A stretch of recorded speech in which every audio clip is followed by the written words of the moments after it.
오늘 저에게 주신 하나님의 말씀은 욥기 31장 24절로 40절 말씀입니다. 좌우 한 절씩 나누어 읽겠습니다.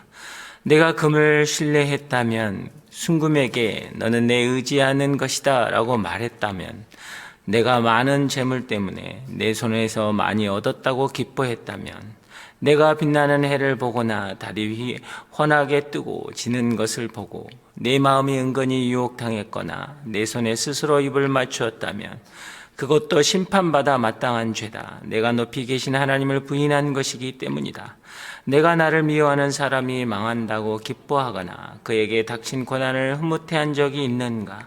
실상 내가 그 영혼을 저주하며 내 입으로 죄 지은 적이 없다. 내 장막 안에 있는 사람들이 이렇게 말하지 않던가? 그가 주는 고기를 먹고 배부르지 않은 사람을 보았느냐고. 그러나 내 집 문이 항상 열려 있었으므로 낯선 사람들이라도 거리에서 밤을 지내지 않았다. 내가 아담처럼 내 죄를 마음에 숨겨 허물을 덮은 적이 있는가? 내가 많은 사람들을 두려워하거나 집안의 멸시를 무서워해 잠잠히 있고 밖에도 나가지 않은 적이 있는가? 누가 내 말을 좀 들어주었으면, 여기 나의 서명이 있으니 전능하신 분께서 내게 응답하셨으면, 내 대적이 쓴 고소장이라도 있었다면, 그러면 내가 분명 그것을 내 어깨에 걸치고 관처럼 머리에 쓰고는 내 모든 발걸음을 그분께 낱낱이 구하고 왕족처럼 그분께 다가갈 것이다. 내 땅이 나에게 대한 원망하거나 내 밭고랑이 불평한다면, 내가 값을 치르지도 않고 그 수확을 삼켜버려서 소작농의 목을 조르기라도 했다면, 밀 대신 찔레가 나오고 보리 대신 잡초가 나와 좋다. 욥이 이렇게 말을 마쳤습니다. 아멘. 여러분, 하나님 말씀 여러분과 함께 하길 주님 축복합니다. 성령의 능력이 여러분의 삶을 붙잡길 주님 축복합니다.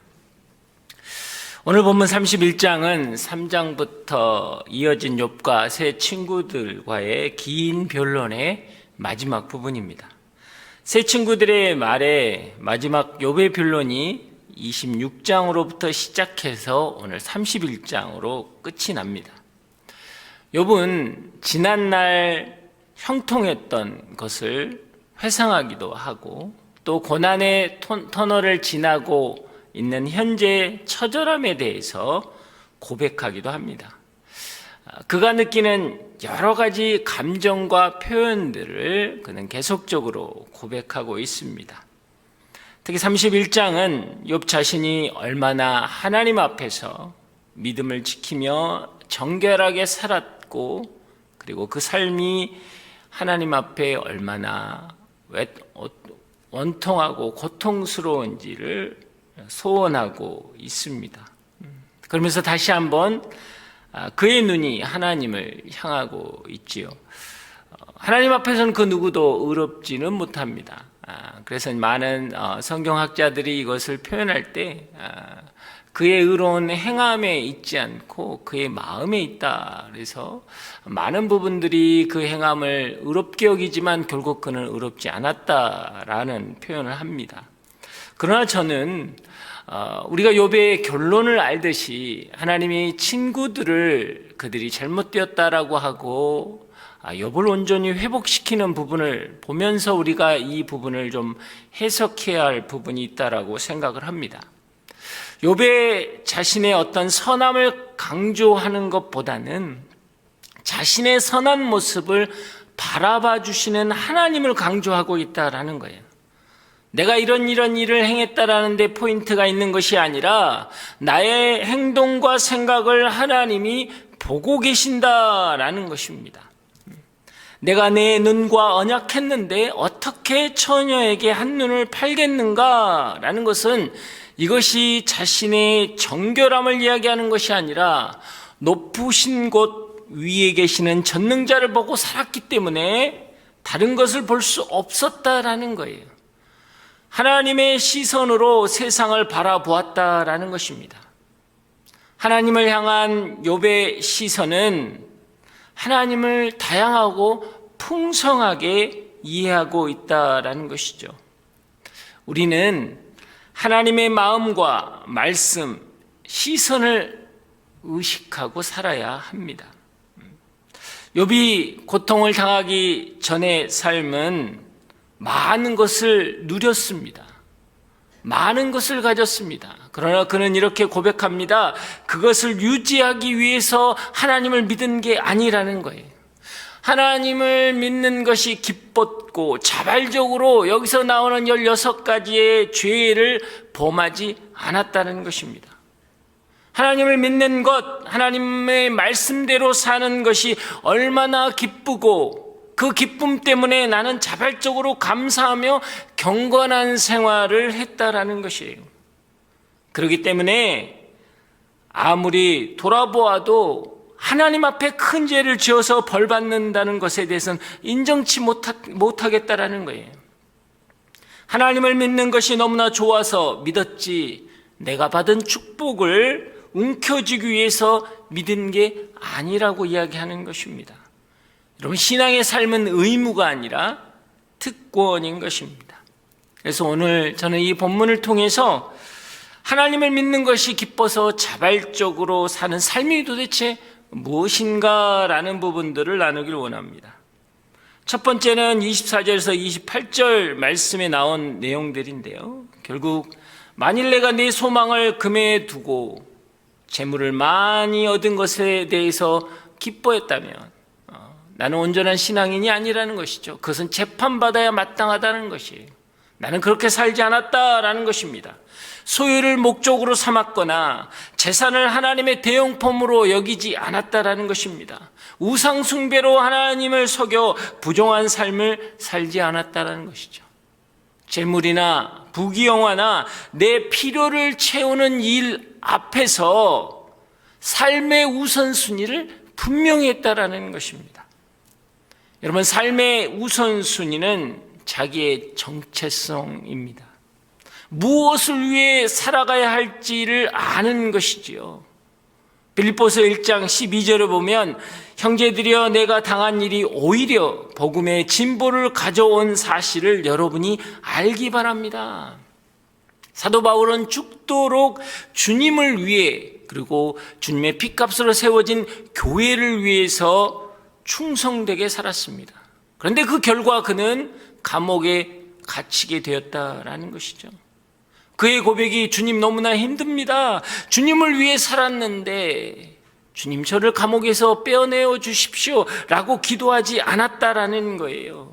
오히려 자기가 감옥에 갇힌 것을 통해서 복음의 전파가 더 활발해진 것에 대해서 주님께 감사했다라는 것입니다. 고난의 해석이 분명했다라는 것이죠. 무엇이 바울을 이렇게 만들었습니까? 이는 삶의 의미와 목적이 분명했기 때문입니다. 계속적으로 빌립보서 1장 20절에서 21절을 보면 내가 간절히 기대하고 소망하는 것은 내가 어떤 일에도 부끄러워하지 않고 항상 그랬듯이 지금도 담대하게 원하는 것은 살든지 죽든지 내 몸을 통해서 그리스도가 위대하게 되는 것입니다. 그의 삶의 목적은 그리스도가 자기 몸에서 존귀케 되는 것이었습니다. 그의 삶의 목적은 자신이 살고 흥하고 부하고 출세하는 데 있지 않았다라는 거예요. 분명한 것은 죽든지 살든지 자신을 통해서 그리스도가 높임을 받는 것이라는 거예요. 그래서 사도 바울은 내가 부에도 처하고 빈에도 처했다라는 것이죠. 내가 평안 가운데 있을 수도 있고 고통 가운데도 있을 수 있다라는 거예요. 그러나 그 모든 것이 그리스도를 존귀케 하는 통로가 되었다라는 거예요. 그러면 우리의 삶의 해석은 쉬워지는 것입니다. 지금 내가 당하는 고통의 문제, 지금 내가 가지고 있는 축복의 문제가 아니라 그것을 통해서 나는 어떻게 살아야 하는지가 분명하기 때문입니다. 우리는 언제 힘들고 괴롭고 낙심합니까? 우리가 무엇이 되고자 할 때인 겁니다. 그러나 내가 무엇이 되느냐보다 중요한 것은 뭐예요? 내가 무엇을 위해 사느냐는 거예요. 여러분은 무엇을 위해서 일하십니까? 여러분은 무엇을 위해 돈을 버십니까? 여러분은 무엇을 위해 공부를 하십니까? 우리의 삶의 목적이 분명해야 하는 거예요. 그리스도인은 나를 통해서 그리스도가 존귀케 되는 것입니다. 하나님의 영광이 드러나는 것이죠. 주의 이름이 나타내는 것입니다. 그렇다면 그것이 나에게 불의한 것이고 억울한 것이고 고통의 자리라고 할지라도 감당하는 거예요. 왜냐하면 하나님이 그 일을 기억하시기 때문입니다. 하나님은 의로우시고 그것을 갚으시는 분이기 때문이에요. 여러분, 염려라는 단어는 헬라어로 나누다라는 뜻과 마음이라는 두 단어의 합성입니다. 그래서 염려라는 이 단어를 쓸 때 주님께서는 본래 의도는 무엇이었냐면 너가 마음을 나누었구나, 너의 마음이 나뉘었구나 라고 할 때 주님이 그 이야기를 하십니다. 예수님께서 마리아와 마르다 집에 방문했을 때 마리아는 예수님 앞에 무릎을 꿇고 말씀을 들었습니다. 마르다는 열심히 예수님께 무엇을 대접할까 하고 많은 것들을 준비했습니다. 그런데 마르다 마음에 굉장히 불편한 마음이 생겼죠. 왜 나만 이렇게 일을 해야 하는가? 그래서 주님, 정말 마리아에게 나를 좀 돕게 해 주십시오 라고 분함과 억울함이 생겼다라는 거예요.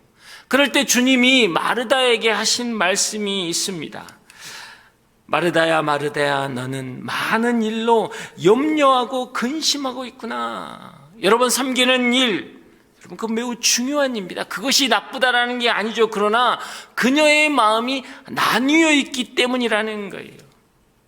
염려라는 말은 무엇입니까? 아무런 데에 관심을 두지 말라는 뜻이 아니에요. 하나님과 상황이나 물질로 인해서 어떤 것들에 따라서 내 마음이 나뉘었다라는 거예요.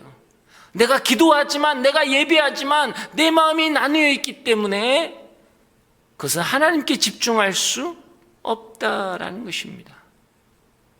사랑하는 여러분, 삶의 우선순위를 정하는 것, 이건 너무나 중요합니다. 욥이 그가 정결하다고 이야기하는 것은 그의 매 삶의 순간에 우선순위가 분명했다라는 거예요. 그리고 당당하게 이야기할 수 있었다는 것은 무엇입니까? 하나님이 보고 계시고 나는 하나님 앞에 선다라는 거예요. 그게 바로 욥의 고백이었다라는 것입니다.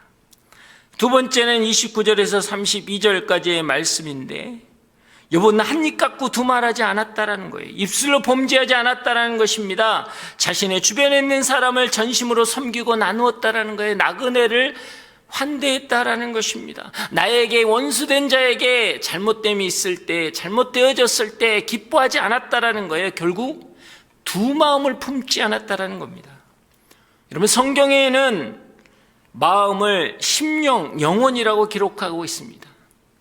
마음이 내면 세계라는 것이지요. 결국 우리가 하나님을 사랑하고 이웃을 사랑하는 것에 있어서 예수님은 마음을 다하라고 이야기하고 있습니다. 그 마음이 육체를 다스리고 육체를 이끌어가기 때문이죠. 로마서 7장 23절에 보면 내 지체 속에서 또 다른 법이 내 마음과 싸워서 내 지체 속에 있는 죄의 법으로 나를 사로잡는 것을 보는도다 라고 되어 있어요. 사도 바울도 자신은 두 마음 가운데 싸움이 있다라고 이야기하고 있는 것이죠. 그 상태를 결국 우리는 갈등이라고 이야기합니다.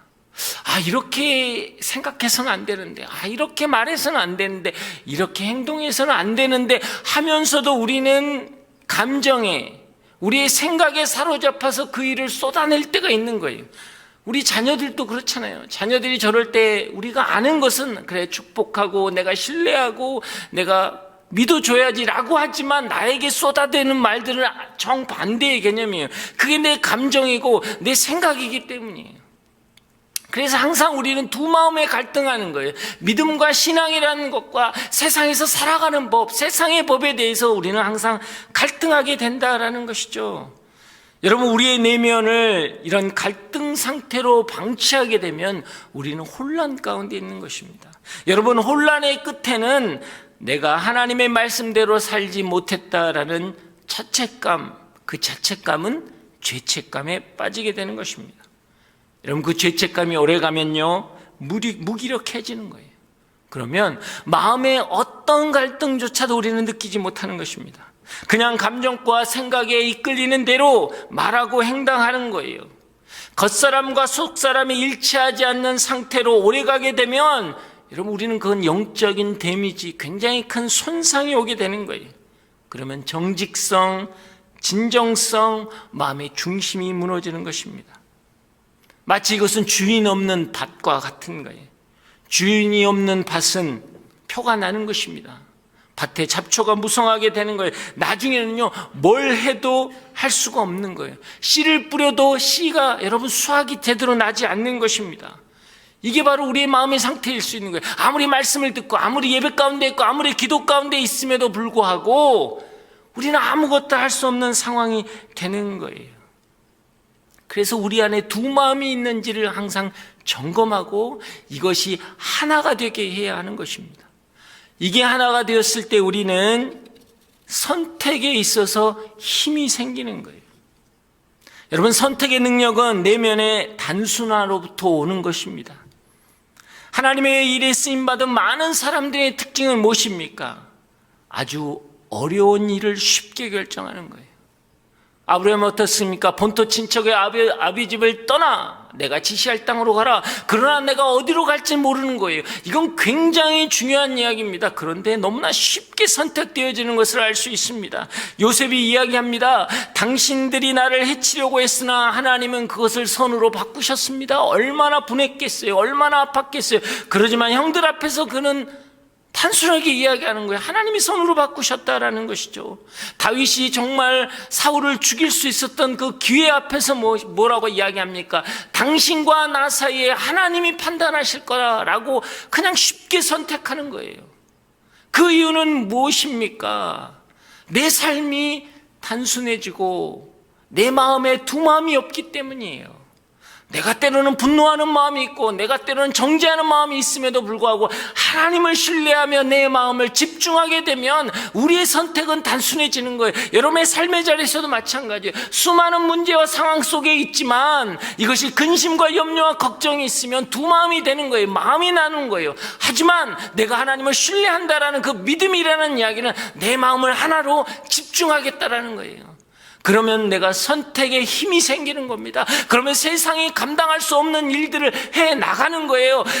세상은 평생 동안 그것 갖고 근심하고 걱정하는 것을 우리는 선택하고 앞으로 나아갈 수 있다라는 것입니다. 여러분, 쉽다라는 말을 다른 말로 하면 두 마음을 품지 않는 믿음이라는 거예요. 여러분, 그 은혜가 여러분 가운데 있길 주 여러분 축복합니다. 세 번째는 보면 33절에 34절 무엇이냐? 아담은 범죄하고 하나님을 두려워하여 하나님을 낯을 피해 숨었지만 자신은 남의 일이나 비웃음에 두려워하지 않고 눈치 보지 않았다라는 거예요.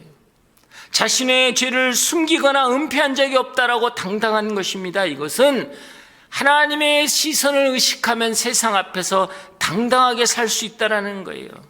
욥은 탁월한 도덕성을 이야기하는 것이 아닙니다. 그는 매 순간 자신의 길을 감찰하고 자신의 길을 발자국을 세시는 그 하나님을 의식하고 악에서 멀리 떠난 삶을 살았다는 것입니다. 여러분, 하나님의 시선을 인식하고 언제나 하나님 앞에 서는 것, 이게 신앙의 코람대요. 우리는 그 하나님 앞에 서야 하는 것입니다. 요셉이 그랬죠. 보디발 장군의 아내가 유혹했을 때 요셉이 이야기한 게 뭐예요? 아니, 사모님 그러시면 안 되죠. 아니, 저한테 왜 이러십니까? 라고 고백한 게 아니에요. 요셉은 뭐라고 이야기합니까? 내가 어찌 이 큰 악을 행하여 하나님께 죄를 짓겠습니까? 라고 이야기한 거예요. 주님, 아니 사모님, 저 주인님이 아시면 저 죽어요, 이렇게 고백한 게 아니에요. 세상의 시선에 의식된 게 아니라는 거예요. 내가 어찌하여 하나님 앞에 선자가 이렇게 할 수 있겠습니까? 라고 이야기했다라는 것입니다. 출애굽 사건 이후에 이스라엘 백성의 첫 전투가 뭐예요? 아말렉과의 전쟁이에요. 그들은 노예 생활에서 아무런 전쟁을 해본 적이 없어요. 무기도 없어요. 그냥 나무 막대기만 있는 그들의 삶 속에서 전쟁이 일어났단 말이에요. 그러면 어떻게 합니까? 모세가 나가야죠. 왜냐하면 인간적으로 생각하면 10가지 재앙을 일으킨 것도 모세였고 홍해를 가르게 한 것도 모세였어요. 그런데 모세는 전쟁과 정반대편으로 산 위에 올라가서 기도하는 거예요. 여러분, 세상적으로 보면 이건 비겁한 행동이죠. 말이 안 되는 거죠. 모세가 나가야지 왜 철없는 여호수아를 나가게 하냐라는 거예요. 자기 왜 시종을 보냅니까? 여러분, 이거에 여러분 비밀이라는 거예요. 군사력 앞에 서는 게 아니라 여호와 하나님 앞에 서겠다라는 거예요. 전쟁의 승리는 세상 앞에 서는 것이 아니라 여호와 앞에 서는 것이라 코람데오. 모세가 외치는 게 그거예요. 우리가 깨달아야 할 게 그것이라는 겁니다. 이 땅에 살면서 우리가 세상 앞에 당당할 수 있는 이유는 내가 하나님 앞에 서기 때문이에요. 내 신앙, 내 믿음은 무엇입니까? 나는 십자가 앞에 서기 때문이에요. 그렇기 때문에 구원의 역사가 왔듯이 우리의 인생이 매 순간 매 삶 속에서 내가 요 앞에 선다라는 선포가 있으면, 그 믿음의 증거가 있으면 우리는 회복된다라는 것입니다. 다니엘과 세 친구의 역사도 마찬가지예요. 여러분, 우리는 기적을 사모합니다. 그렇지 않아요. 그리 아니하실지라도 그의 고백들, 그것은 기적이 없더라도 나는 여호와 앞에 서겠습니다. 코람데오. 이 믿음의 길을 갈 때 하나님은 승리의 깃발을 여호와 니시, 당신의 이기심을 우리 안에서 선포하시겠다라는 거예요. 우리를 감찰하시는 하나님, 이것은 나의 죄를 낱낱이 기억하신다라는 게 아니에요. 우리를 보신다라는 거예요. 그래서 우리는 그 하나님의 시선을 의식할 때, 인식할 때 우리 안에 참 평안과 기쁨과 감사가 온다라는 것입니다. 시편 139편 5절에 보면 주께서 나의 앞뒤를 둘러싸시고 내게 안수하셨습니다 라는 거예요. 하나님의 시선이 나를 감찰하고 계시기에 여차하면 나를 둘러싸고 나를 보호하신다라는 게 다윗의 고백이었다는 거예요. 그래서 다윗이 온갖 고난과 억울함 속에서도 그의 인생이 승리할 수 있으면 비결은 그거예요. 하나님의 시선이 자신을 향하고 있다는 것을 믿었기에 그는 마음의 평안을 유지할 수 있었다는 거예요. 더 나아가 용기를 내서 승리할 수 있었다는 거예요. 사랑하는 여러분, 여러분은 얼마나 기도하시고 얼마나 고통 가운데에서 회복되었느냐, 이게 문제가 아니에요. 여러분은 얼마나 여러분의 삶 가운데서 하나님의 시선을 의식하고 계십니까? 인식하고 계십니까? 그것이 승리의 비결이라고 오늘 욥기는 선포하고 있는 것입니다. 그래서 마지막 40절에는 이렇게 끝맺음을 합니다. 욥이 이렇게 말을 마쳤더라. 욥도 마지막을 이야기하면서 친구들이 얼마나 무지하고 나를 공격하는지 이것에 대해서 하나님께 말하지 않았어요. 욥은 하나님과의 관계에서 정결함을 지킨 것입니다. 이것은 자신이 완전 무결함을 이야기하는 것이 아니라 하나님 앞에 바로 살아보려고 몸부림치는 것을 하나님 기억해달라는 거예요. 하나님 앞에서 나는 몸부림쳤습니다. 여러분, 그래요. 우리는 연약해요. 때로는 욥도 연약했어요. 그래서 자기의 의를 드러내는 것 같지만 그의 마지막 몸부림 뭐냐면 하나님 앞에서요. 우리의 신앙의 결론은 그것입니다. 사랑하는 여러분, 우리의 지금 이 삶의 예배와 기도는 하나님 앞에서이기 때문에 의로운 자가 되는 거예요. 하나님이 갚으시는 거예요. 온전케 하시는 것입니다. 세상이 나에게 어떤 시선 가운데 있을지라도 그것은 어리석은 일이다, 그것은 너무나 이기적이다, 그것은 너만을 생각하는 것이다 라고 이야기할 수 있어요. 우리의 신앙은 그런 거니까. 지금 교회의 핍박이 그럴 수도 있습니다. 그러나 교회가 교회 될 수 있는 것은 도덕이나 윤리의 개념이 아니라 여호와 앞에 설 때인 거예요. 내가 그리스도인이 될 수 있는 유일한 길은 내가 여호와 앞에 섭니다. 비록 세상의 환난 가운데 있지만, 고통 가운데, 염려와 근심 가운데 있지만 나는 오늘 여호와 앞에 서기에 그 여호와 하나님이 나를 보신다라는 거예요. 사랑하는 여러분, 주님이 여러분을 보십니다. 여러분이 연약할 때 보혈로 덮으실 것입니다. 여러분이 낭망하고 좌절할 때 성령으로 채우실 것입니다. 그리고 일으키시고 온전케 하시고 새롭게 하실 것입니다. 그 은혜가 여러분 가운데 있길 주의 이름으로 축복합니다. 오늘 시간 우리가 기도하며 나아가기를 원합니다. 사랑하는 여러분, 사단은 우리를 자꾸 세상 앞에 세우려고 합니다. 너는 능력이 없다. 너는 연약한 자다. 너는 부족한 자다. 너의 가정을 보아라. 너의 자녀들을 보아라. 되는 게 있느냐? 맞습니다. 상황은 맞습니다. 그러나 이것을 우리는 하나님 앞에 둡니다. 수고하고 무거운 짐진 자들아 다 내게로 오라. 내가 너를 쉬게 하리라. 내가 여호와 앞에 나아갑니다. 고람되어 내가 여호와 앞에 나아갑니다. 주님께서 우리의 마음을 아시고 십자가 앞에 모든 것을 내려놓을 때 하나님, 우리가 그 고난을 통과하고 부활의 주님을 경험하는 역사가 있게 하여 주시옵소서. 믿음으로 선포할 때마다 우리 안에 회복의 역사가 있게 하여 주시옵소서. 다 함께 주여 외치고 기도합니다. 주여! 사랑의 하나님 아버지, 그렇습니다. 우리가 여호와 앞에 설 때 우리의 삶의 태도들은 능력이 될 것입니다. 아브라함이 본토 친척 아비집을 떠날 때 담대함으로 나아갔던 것처럼 우리의 삶의 길이 담대함으로 나아갈 것입니다. 하나님, 요셉처럼 하나님이 선하게 이루신다라는 그 믿음의 고백이 있을 것입니다. 비록 우리의 연약함이 있고 우리의 약함이 있고 우리 자녀들의 무너짐이 있고 우리 가정에 안타까움이 있다라고 하지라도 하나님은 선하십니다. 선으로 바꾸실 것입니다. 그 믿음의 선택을 할 때 우리 안에 놀라운 역사가 있을 것입니다.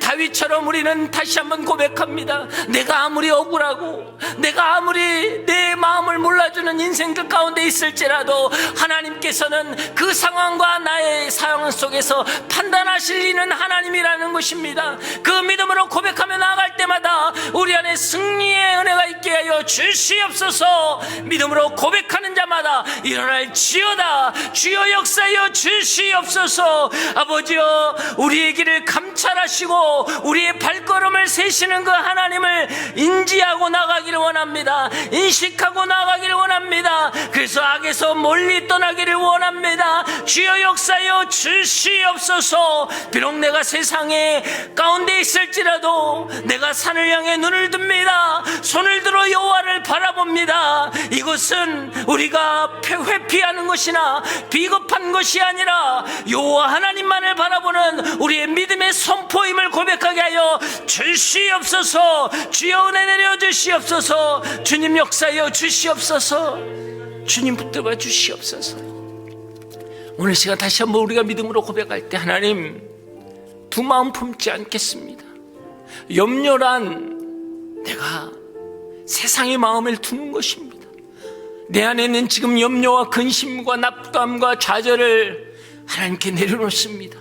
그리고 이제는 십자가에 내 마음의 중심을 드리기를 원합니다. 그 은혜에 내 마음의 중심을 드리기를 원합니다. 하나님 역사하여 주시옵소서. 나의 기도가, 내 입술의 고백이 오직 여호와 하나님을 바라볼 때 하나님께서 그것을 통해 역사하실 것입니다. 우리 가정 가운데 내 마음의 중심을 하나님께 드립니다. 하나님 역사하여 주시옵소서. 믿음으로 고백하는 자마다 회복이 있을지어다. 주여 역사하여 주시옵소서. 다시 한번 주여 외치고 기도합니다.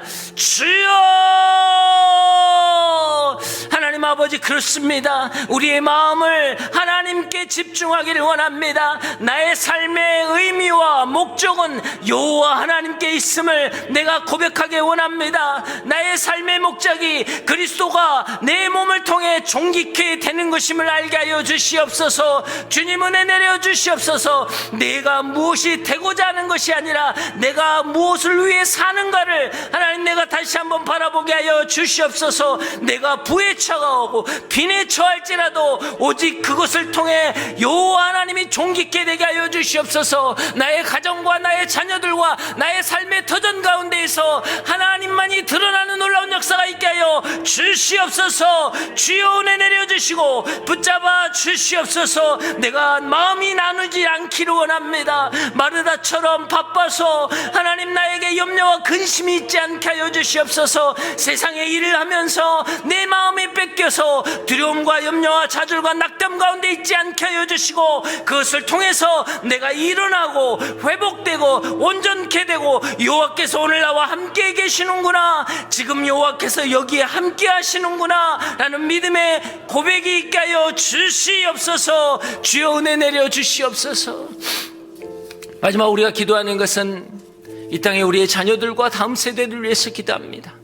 하나님, 너무나 많은 미디어 때문에 그들의 마음이 나뉩니다.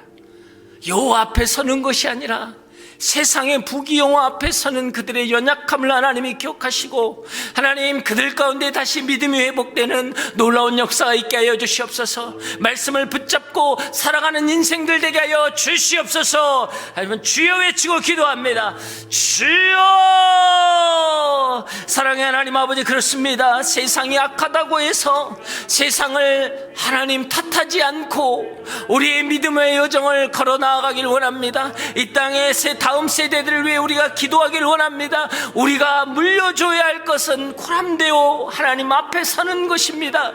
우리가 물려줘야 될 것은 오직 믿음으로 의롭게 됨을 우리가 경험하는 것을 보여주어야 합니다. 주님, 역사여 주시옵소서. 하나님께서 이 땅의 자녀들, 우리의 자녀들을 하나님 기억하여 주시고 눈으로 보는 것으로 하나님 그들의 인생을 결정하는 것이 아니라 보이는 것은 보이지 않는 것으로 되는 것을 우리가 깨닫게 하여 주시고 하나님의 영이 그들의 영혼을 붙잡게 하여 주셔서 하나님 참 자유와 기쁨을 누리는 자녀들 되게 하여 주시옵소서. 주님, 은혜 내려 주시옵소서. 주여 붙잡아 주시옵소서. 사랑의 하나님 아버지, 그렇습니다. 내가 당하는 일들은 오히려 복음의 진보를 가져오는 것, 나의 몸을 그리스도를 위해 존귀케 되게 하는 것, 그 삶이 되게 하여 주시옵소서. 세상 앞에 서 있지만 나의 시선은 여호와 하나님을 바라보기를 원합니다. 여호와 앞에 서서 그분을 인식하고 다시 한번 우리의 믿음을, 우리의 마음을 하나 되게 하여 주시옵소서. 그것을 통해 회복되는 거룩한 역사가 있게 하여 주시옵소서. 주님, 은혜 내려 주시옵소서.